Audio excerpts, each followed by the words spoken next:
मैं रामबली मौर्य, अध्यक्ष हनुमान ध्वजा यात्रा भिखारी। इस यात्रा किस संदर्भ में की जा रही है? ये आगामी 2 अप्रैल को होने वाले श्री हनुमान ध्वजा यात्रा के संदर्भ में आता है और 2 अप्रैल को भिखारीपुर तिराहे शंकर मोचन मंदिर के लिए हनुमान ध्वजा यात्रा का शुभारंभ होगा। जो बाबा को उनके जन्मोत्सव पे हम लोग 5100 ध्वज चढ़ाएंगे और 1100 गदा चढ़ाएंगे। कितने वर्षों से इस प्रकार की यात्रा? ये पिछले 22 वर्षों से यात्रा चली, इस साल 23वां वर्ष है। तो इसमें मुख्य रूप से क्या समागम रहेगा?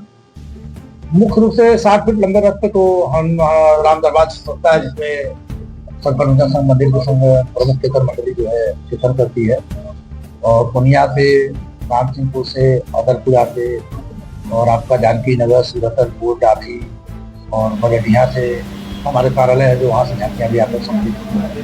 समय क्या अनुबंध रखा आपने? सुबह 7 बजे यात्रा प्रारंभ होती है, 11 बजे को शंकर मोचन मंदिर पहुँचते हैं हम लोग, और 5.25 किलोमीटर लंबी यात्रा होती है, जिसमें 1.5 किलोमीटर से ज्यादा लंबा काफिला होता है। 30,000 से ज्यादा भक्तों की सहभागिता होती है, जिसमें महिलाओं की संख्या 15,000 से ऊपर होती है। और उस दिन हम लोग बाबा को उनके जन्मदिन पे जो है भेंट स्वरूप ध्वजा अर्पित करते हैं और गदा अर्पित करेंगे। साथ में माँ चलसा पाठ होगा, महाआरती होगी, और बाबा से समाज कल्याण, देश कल्याण, परिवार कल्याण के लिए जो है प्रार्थना करते हैं। हनुमान ध्वजा यात्रा जो है इसका प्रारूप क्या है और ध्वजा यात्रा को बहुत लोग समझते नहीं, इसके विषय में क्या पता है?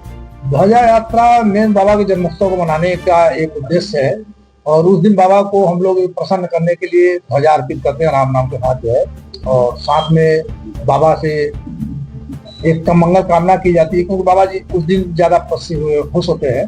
तो लोगों की इच्छाओं पूर्ति की जो हमारे भक्तों में धारणा है उनकी हुई है लोगों की, तो ये मंगल कामना के लिए हम लोग इस यात्रा को सनातन संस्कृति परिभाषाएं दोनों में थोड़ा सा डिफरेंस होता है, लेकिन जागरूकता की जो बात जहाँ आती है वहाँ कहीं ना कहीं देखिए ये कार्यक्रम, ये संस्था, ये कार्यक्रम और ये संस्था जागरूकता के लिए हम लोग नहीं करते हैं। हम लोग इस कार्यक्रम को करते हैं भगवान श्री राम के अपनी श्रद्धा सुमन अर्पित करने के लिए, उनके अनन्य भक्त प्रभु हनुमान के अनुनय विनय करने के लिए।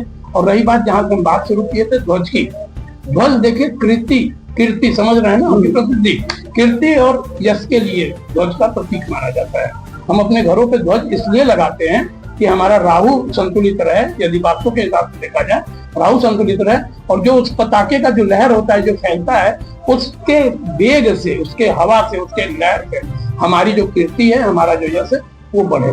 और हम लोग इस ध्वज यात्रा के माध्यम से यही प्रयास करते हैं कि लोगों का, समाज का, जो लोग उसमें शामिल हैं प्लस उनके साथ जो जुड़े हुए समाज के लोग हैं, उनकी यश और कीर्ति का वर्धन हो। सर, समाज के कल्याण के लिए आपकी समिति और क्या क्या कार्य करती है? देखिए हम लोग साल में सिर्फ अभी एक कार्यक्रम करते हैं, ये अलग है कि हम लोग अविवाहित जो बेटियां हैं उनकी मदद करते हैं शादी में। इसके अलावा लोगों को पढ़ाने में, महिलाओं के लिए काम, माने बेटियों को पढ़ाने में काम करते हैं।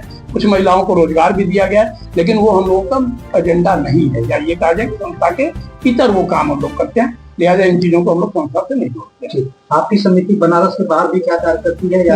नहीं, हम सिर्फ बनारस में हैं। हालांकि हमारे इस यात्रा में 8 राज्य के लोग आते हैं, लेकिन वो भगवत भाव के कारण आते हैं, या ये कहा जाए कि हनुमान भक्त होने के कारण आते हैं। काशी के लोगों के लिए अंतिम संदेश क्या है? देखिए संदेश काशी में देने के लिए हम योग्य नहीं है। काशी के लिए धर्मपीठ पे जो बैठे हैं वो संदेश देंगे। संस्थागत हम सिर्फ ये कहेंगे कि आप जहां भी हो, जैसे भी हो, प्रभु को, आराध्य को नमन करिए।